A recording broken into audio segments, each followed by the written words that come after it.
Radio Publique Africaine.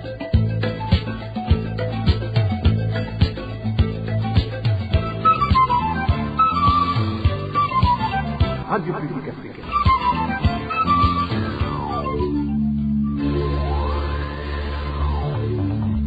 Ni umwanya w'amakuru mu Kirundi. Mukaba muyashikirizwa na Emile Nibasumba.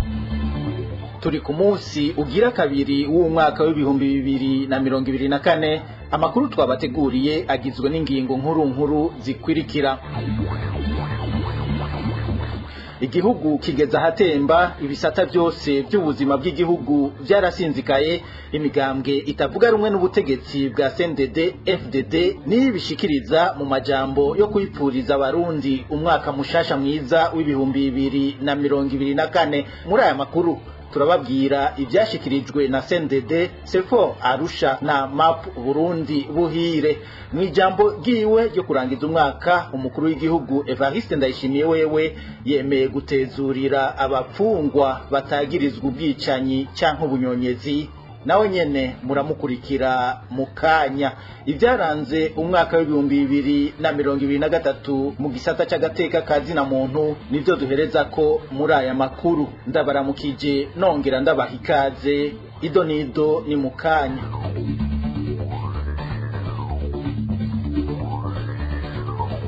Umukenyezi yarazwi ku izina rya Edith Nizigama yaritavye Imana mu ibohero rikuru rya Mpimba mu ijoro ryo kuri uwa mbere nzero mu bihumbi 2024. Isoko ryacu rimenyesha ko Edith Nizigama yasezeye isi mu gihe yari amaze iminsi 4 ashikanywe muri iryo bohero, aho yari yagirijwe ko aheranya amafaranga atari make yishira hamwe ryo kwiteza imbere. Ariko rero umuryango wiwe wari wemeye kuriha buke buke ayo mafaranga.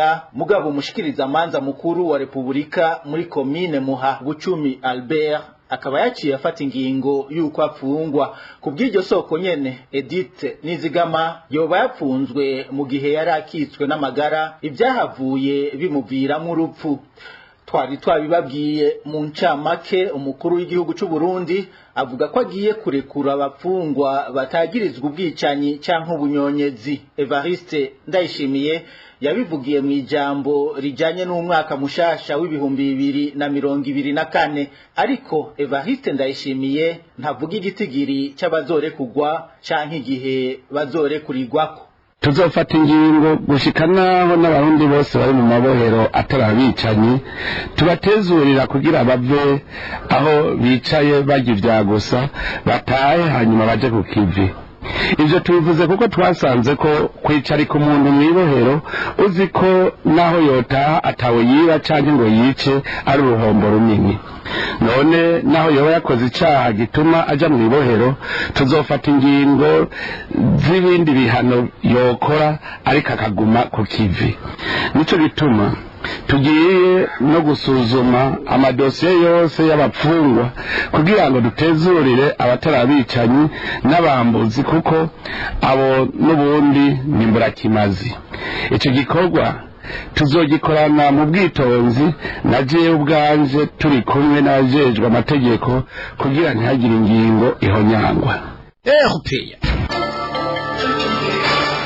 Mu rukurikirane rw'amanyanga ariko akogwa n'indongozi zihagiye ibitaro Kira, ubu munsi tubabwira uko ivyo bitaro vyifashe inyuma y'umwaka uheze hirukanywe ababitanguje. Ido nido na Eric Niyonzima. Umushahara w'nicanikize abaforoma n'abandi bakozi bitarukira basigaye baronswa hadasizwe inyuma ko n'uwo mushahara batigira bawuronkera ku gihe, ni bimwe mu bituma akazi gacumbagira kuri ivyo bitaro. Abaheza bakagwa mu mporero n'abagwayi baza kuhivuriza hadasizwe inyuma ko n'abakozi benshi bahawe akazi atabushobozi n'ubumenyi bukwiye bafise. Ukambere harakorwa ibibazo kugira umuntu icyo ashoboye ari mu bayekenye mu bayisanya eka mu batekinisiye mu mpande zose muri kese, abantu bose bagakora ibibazo bivanye n'igisata bagiye gukoreramo. Ariko ubu ubunya kubera byose bigenda bakwegera mu muganga cyangwa FDD nawe wese akwega bizana hajya, nacyo gituma akanovera kagiye. N'ubu ukoze ko akubwiye ngo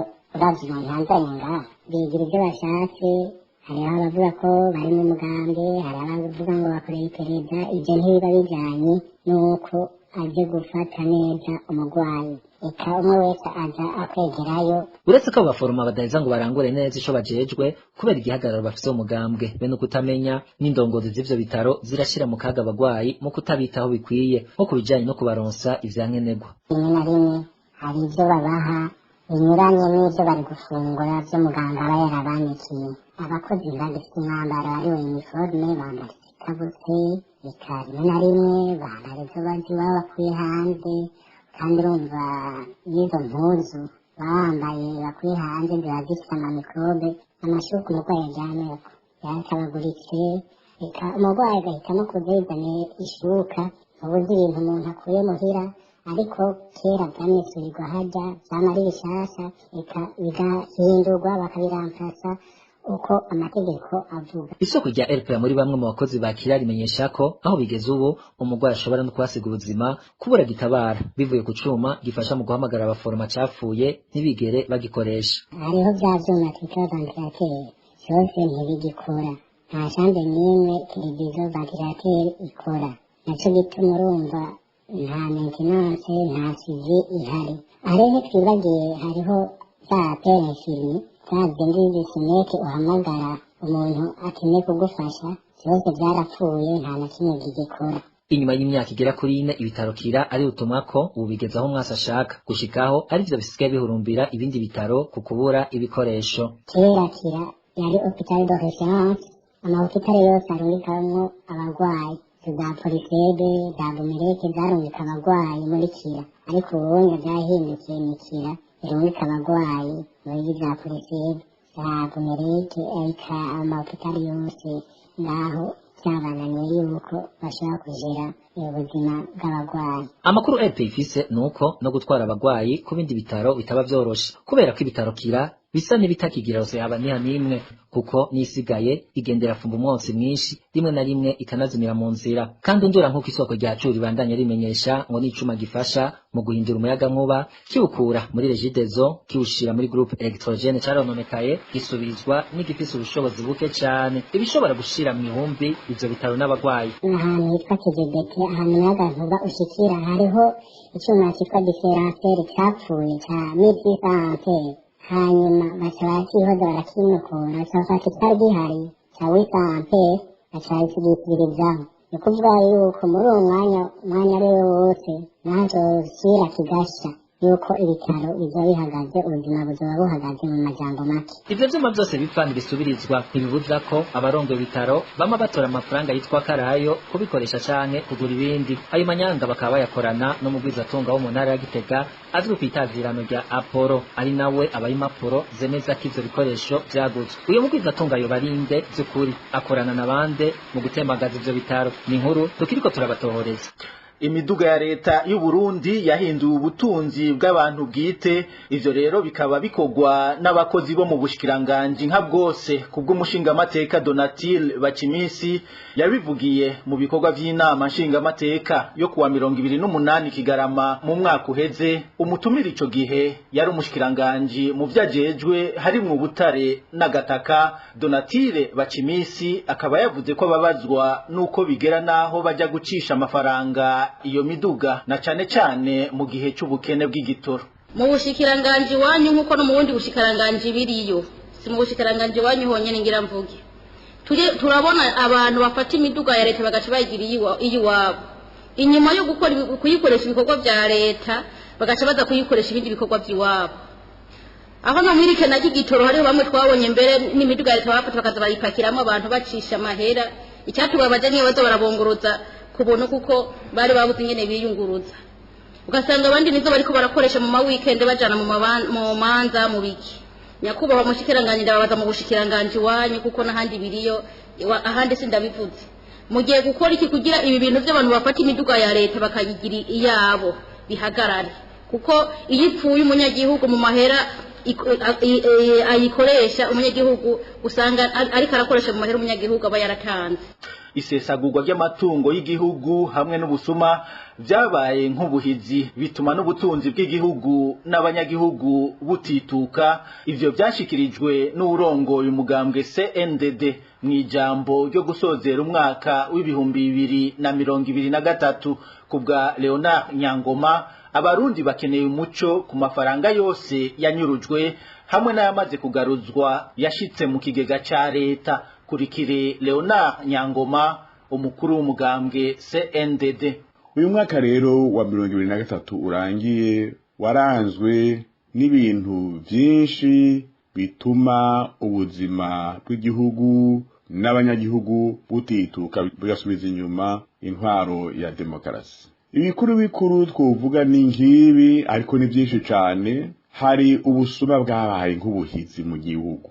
Mutigute mu by'ukuri abanyagihugu benshi bari bashimye ingingo umukuru w'igihugu yafashe yo kurwanya yivuye inyuma ubusuma, ahereye ku bategetsi bo hejuru bajya bikomvyo nk'uwahoze ari umushikiranganje wa mbere. Ariko n'ubu abarundi turacafise agahigihigi. Turibaza ibituma uyo yahoze ari umushikiranganje wa mbere ataburanye mu ntahe y'icese, abarundi bakumva ingene yiregura, bakamenya amahera yasahuye ingene angana, abo bafatikanya niyo yayanyegeje. Kandi biragaragara yuko hari abandi bakaruhariwe mu bunyonyezi nk'abasahuye amahera yaragenewe kubaka urugomero rw'umuyaga nkuba ibubanza. Ni kuki gushika abategetsi badashaka kubahiriza ubwirizwa shingiro mu kwerekana ubutunzi bafise, bacinjira mu mabanga ahambaye n'igihe bayavuyemo? Mbe turibaza, bamwe Deniza umutambukanyi y'umukuru w'igihugu yise abarundarundanya ko badafatwa. Ni kubera iki? Mwegere mumubaze kuko arabazi. Amafaranga yavuye muri ya mabuye y'agaciro yacukuwe igakara yarengeye hehe? Izo nzu z'amagorofa na leta idashobora kubaka zinyanyagiye hirya no hino, ziri ku gatwe k'abantu bamwe ko atabutungane bwigera bubabaza iyo amafaranga yo kubaka izo nzu z'amagorofa bayavanye. Abanyagihugu rero barifuza kumenya amahera yose amaze kunyonyezwa n'ayamaze gushika mu kigega ca leta kuva mwaka wa 2005 eka mbere n'imbere yaho.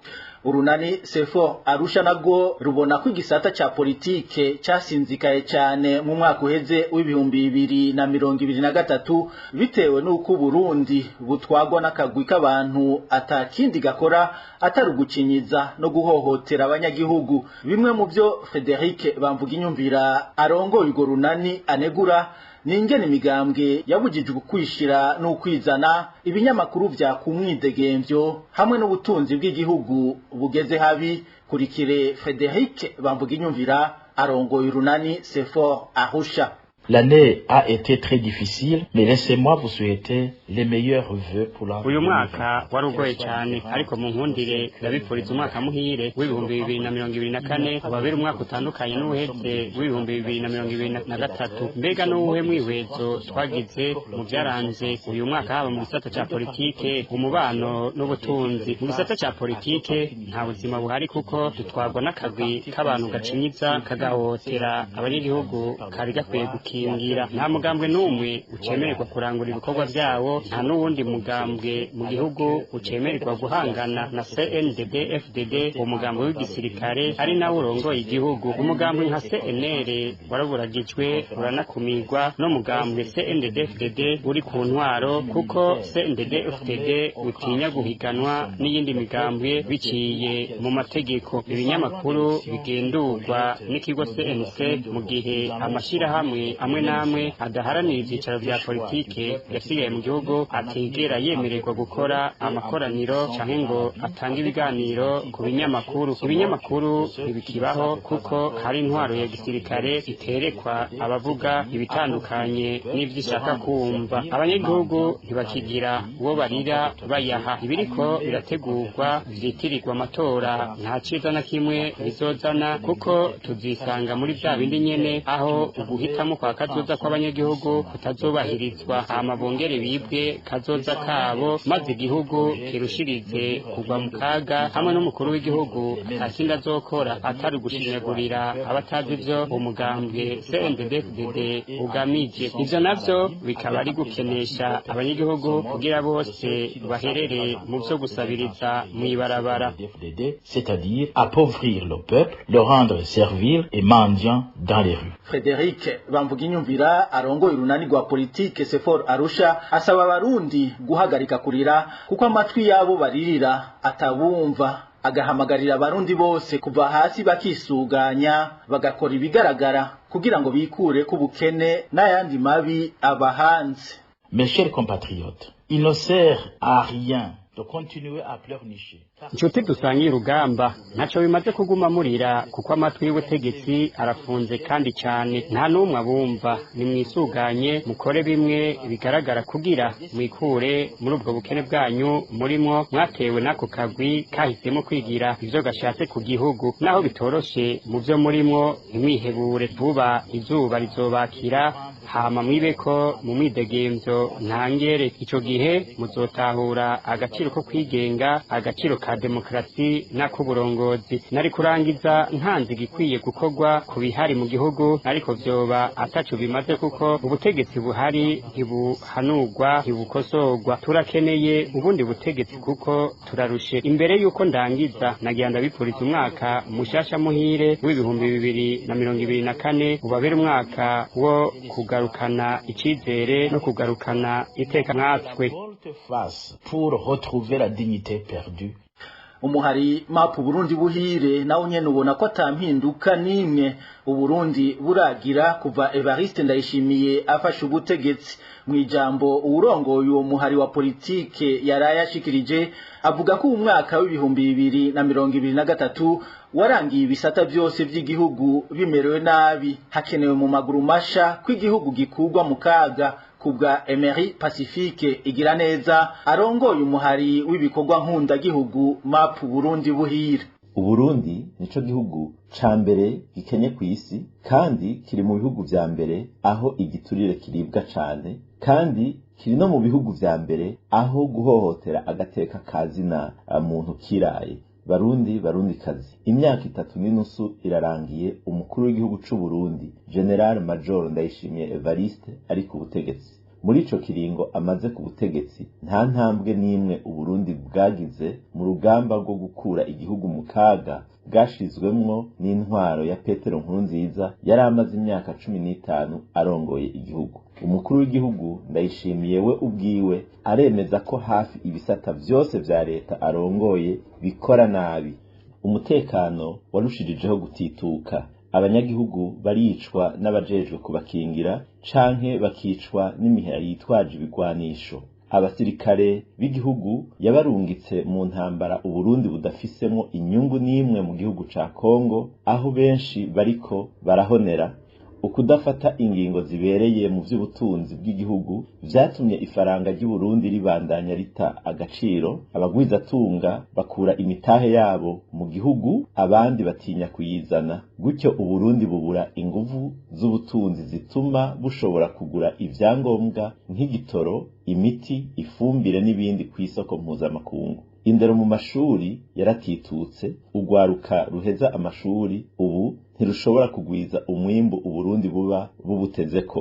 Igisata c'amagara y'abantu naco ubwaco kiragwaye, abaganga b'abahinga barahunze igihugu, abasigaye nabo ntibagira ivyangombwa bibafasha gukora uwo mwuga, bikunyurwa n'imiti itakiboneka mu gihugu. Imvugo zigisha amacakubiri hamwe no kutubahiriza amasezerano y'Arusha vyabaye imvugo n'ingiro vy'umugambwe CNDD-FDD hamwe n'inzego washizeho nk'umugwi severe igihugu caraguye mu manga nini kandi gikeneye gushayurwa vuba bwango. Wezi tatu akaburungu RPA akaburungu BI niyo muhora mushobora gusanga ko aya makuru kuri YouTube, X na Facebook, naho nyene muraza kuyahabona mwanditse RPA Radio Publique Africaine ijwi ry'abanyagihugu. Mukanya tuja mu ikambi y'impunzi ya Rusenda ni muri Republika ya Demokarasi ya Kongo. RPA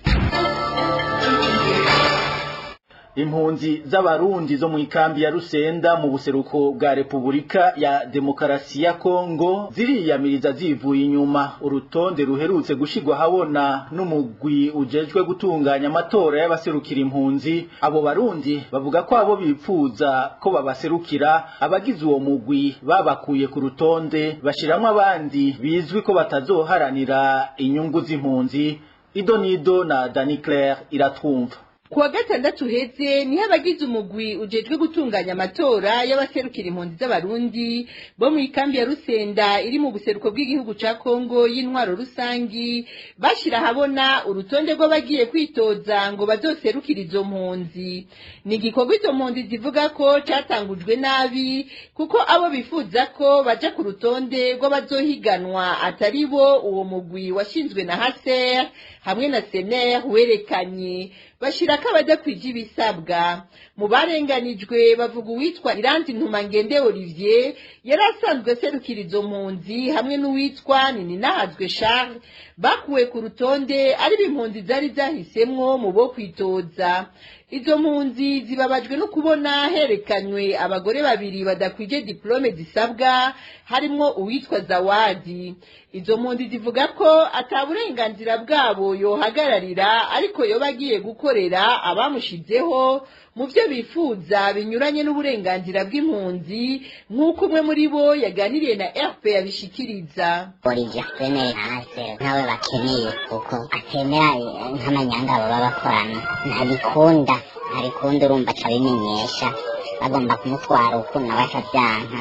Rero urumva kubera ataborohereje mu mafuti baba bariko barakora baciye bahitamo kumukuramwo bacarondera abagore boshobora kumanikira. Barafishije bafisha abaperezida baca bafisha abo bagore bonyene babiri abandi bose barabakuramwo. Uwitwa Charles Nahazwe bamukuye ku rutonde bamwagiriza ko dosiye yiwe ituzuye ivyo beshuza ko ari kinyoma. Olivier Iranzi Ntumangende yari asanzwe aserukira impunzi nawe bamwagiriza ko ahora agumura abana bakiri bato bakagira imyerekano hamwe rero no kuba yatanguye kwiyamamaza igihe cyo kwiyamamaza kitaragera. Abagirizwa cyo kimwe n'impunzi barahakana ivyo birego bakabona ko ari akarenganyo kariko karakorerwa impunzi zitegekwa guserukirwa n'abo bitoreye. Tubamenyeshe ko urwo rutonde rukija habona ku munsi wa gatandatu impunzi zaguyamirije zihereza amabarabara bakaba bagiye guturura ari uko abapolisi n'abasirikare babanje kurasa mu kirere. Nayo Olivier Iranzi Ntumangende yahoze aserukira izo mpunzi yarituye umwami wo muri ako karere ngo yoba yaramwemereye ko dosiye yiwe bazosubira kuyiraba. Ayo matora akaba yaciye abarahagarikwa. Mu kurangiza aya makuru tubabwira ivyaranze umwaka w'2023 twaraye dusozereye mu bijanye n'agateka ka zina muntu, gushurashuza ku nguvu, guhagarika abantu hamwe no kubafunga hadakurikijwe amategeko vyaribonekeje mu bice bitari bike vy'igihugu. Ibitigiri birenze hamwe n'uburyo bubi abapfungwa babayemwo mu mabohero byagiye biriyamirizwa na bamwe mu baharanira agateka ka zina muntu. Bikuru mu byaranze igisata c'agateka ka zina muntu mu mwaka w'2023 tubishikirizwa na Emmanuel Niyungeko. Mitangazo ryo kwa 13/0 umwaka twaraye dusozereye w'2023 Domina Banyankimbona umushikiranganje w'ubutungane yavuze ko gushika ku igenekerezo rya 12 ko kwezi nyene kwa 0 abanyororo bari bageze ku gitigiri c'12,313 no kuvuga abafungwa 284 mu kibanza cagenewe abantu 100 mu mabahera mwamwe kuri 11 ari mu gihugu. Ibitigiri birenze byagumye ari intambamyi kubijanye no gusununura uburyo abanyororo babayemwo mu mazu y'ibohero mabohero yo mu Burundi. Aha twovuga nk'ubukene bunyomoje bw'ibifungurwa hamwe n'ibijanye n'uburyo bushemeye bwo kwivuza ku bafungwa barwaye, isuku rike hamwe no kubuzwa kwinonora imitsi ku banyororo bo mu mabohero atari make biri mu vyashizwa habona mu cegeranyo c'ishirahamwe Akate Burundi c'amezi 3 co kuva mu kwezi kwandamukiza gushika muri ruheshi. Radio RPA ijwi ry'abanyagihugu yararonse amakuru ajanye n'urupfu rw'umunyororo Mevesho ubwe ry'Imana yari mu bihoro rikuru ry'intara ya Gitega yasandavye biturutse ku kwimwa uburenganzira bwo kuja kwivuriza hanze y'ibohero. Mu mezi 3 ya mbere y'umwaka wa 2023 abantu 172 barahagaritswe mu mihingo itandukanye biciye kubiri n'amategeko, bane baranyuruzwa hamwe na 34 bakorewe ihohoterwa rifatiye ku gitsina. Ivyo bikagaragarira mu cegeranyo c'ishirahamwe ry'Igiteka cyo kuva mu ntango za nzero gushika mu mpera za ntwarante. Bahagaritswe ry'Igiteka ishirahamwe riharanira ibarizo ry'agateka kazina muntu mu Burundi rivuga ko harimo abanywanyi b'imigambwe CNL hamwe na MSD, imbonerakure zegamiye umugambwe uri ku butegetsi CNDD-FDD, abakozi biperereza, abo mu nzego z'umutekano n'ukwivuna abansi hamwe na bamwe mu bajejwe intwaro nibo bavugwa muri ico cegeranyo kuba bakekwa gukora ayo mabi. Mu kiringo cyo kuva mu kwezi kwandamukiza gushika muri ruheshi naho rigiteka ivuga ko hahagaritswe abantu 123 nabo nyene hagwiriyemwo abanywanyi b'imigambwe itavuga rumwe n'uri ku butegetsi. Mu kwezi kwa gitugutu umugwi w'abakozi b'umugwi w'igihugu ujejwe agateka kazina muntu CNIDH barongowe n'umukuru wawo Sixte Vinyi ni Muraba baragendeye agashoka komisariya y'igisagara ca Bujumbura mu nyubako yahoze ari BCR ahari hafungiwe mu buryo butabereye kiremwa muntu abantu barenga 360. Abo bantu bari bagizwe n'abagabo 322, abakenyezi 38 hamwe n'abana bafise musi y'imyaka 3 bategerezwa gusangira akazo kasugumwe kamwe nako nyene kuzuye hamwe n'ibombo rimwe ry'amazi. Muri urwo rugendo abo bategetsi bo muri CNDH bari baherekejwe n'umushikiriza manza kizigenza wa Republika hamwe n'abashikiriza manza ba Republika b'amaparike ya Ntahangwa, Mukaza na Muha zo mu gisagara ca Bujumbura. Abo bantu bari bapfunzwe bahavuye barekugwa naho Lieutenant Colonel Jacques Nijimbere komiseri w'igipolisi mu gisagara ca Bujumbura yari yananye ko batarekugwa. Mu bijanye n'iburabuzwa mu ntango z'ukwezi kwandamukiza umukenyezi Lisette Tuyishime wo ku mutumba wa Gifugwe zone Musenyi komine Mpanda intara ya Bubanza yaratewe ubwoba bikomeye n'imisoresore y'imbonerakure hamwe n'abakozi b'urwego rw'iperereza bamusanze iyo yari yahungiye ku gutinya kwicwa muri quartier Ruziba zone Kanyosha komine Muha mu gisagara ca Bujumbura. Bamwagiriza kuba yari kasaba ko imbonerakure zavuzwe ko zagandaguye umugabo wiwe ku wa mbere Kigarama mu mwaka wa 2022 zoshigwa imbere y'ubutungane. Uwo mupfakazi yahavuye atarahunga igihugu ciwe c'amavukiro. Kubijanye n'ifatwa ku nguvu naho nyene uburorero ntibubuze ahitwa Nyarumanga zone Buterere muri komine Ntahangwa mu gisagara ca Bujumbura. Akana kakigeme k'imyaka 5 kari kazwi ku mazina ya Kerisi Iteriteka karishwe kanizwe inyuma yo gufatwa ku nguvu n'abantu batashoboye kumenyekana. Ico kibi kibishe kikaba cakozwe kuwa 20 Munyonyo. Kuri iryo genekerezo nyene umwigeme w'imyaka 12 wo kuri rimwe mu mashure shingiro yo muri komine Bukinanyana intara ya Cibitoke yarakorewe ivyafurambi n'umwigisha wiwe. Nyene gukora icaha yakatiwe igihano cyo gufungwa imyaka 30 hamwe no gutanga indishi y'akababaro y'imiliyoni 5. Mu kiganiro umuvugizi w'urunani rw'amashirahamwe aharanira ineza y'abana mu Burundi Senadebe Mumfunyapfunyo yahaye ikinyamakuru Iwacu yavuze ko kuva mu kwezi kwa nzero gushika muri gitugutu hakorewe amabi afatiye ku gitsina abakenyezi n'abigeme 281. Mu ntara ya Kayanza naho nyene harabonetse abigeme bafashwe ku nguvu mu kwezi kwa Munyonyo. Uwa mbere na kigeme k'imyaka 3 kashurashujwe n'umugabo w'imyaka 30 kwa 21 Munyonyo hamwe n'umwigeme w'imyaka 11 yakorewe ivyafurambi kwigenekerezo rya 22 Munyonyo. Ukekwa gukora ico caha n'umupolisi akorera muri iyo ntara. Aha twovuga kandi umwigeme yakora akazi ko mu nzu muri quartier Kanyenkoko komine n'intara ya Rumonge kwigenekerezo rya 22 Munyonyo yafashwe ku nguvu n'abasore 3. Uyu mwaka kandi urangiye w'2023 waranzwe n'ifungwa mu buryo butabereye by'abasirikare b'abarundi barenga 500 nyuma yo gutahukanwa mu ntango za Kigarama bakuwe mu ntara ya Kivu y'uburaruko aho bariko bararwana no muhari M23 mu gihugu ca Kongo y'intwaro rusangi. Bakaba bagabanganijwe mu makambi ya Mujejuru, Muzinda, Cibitoke hamwe n'ikambi y'igipolisi ca gisirikare. Aha rero niho amakuru twabateguriye kuri uwa 2 Nzero mu 2024 arangiriye. Abaterereye kugira ngo atunganywe yongera abashikire. Ndabashimiye ndakengurukiye na mwebwe mwese mwaduteze abiri. Nitwa Emile Nibasumba naho ubutaha.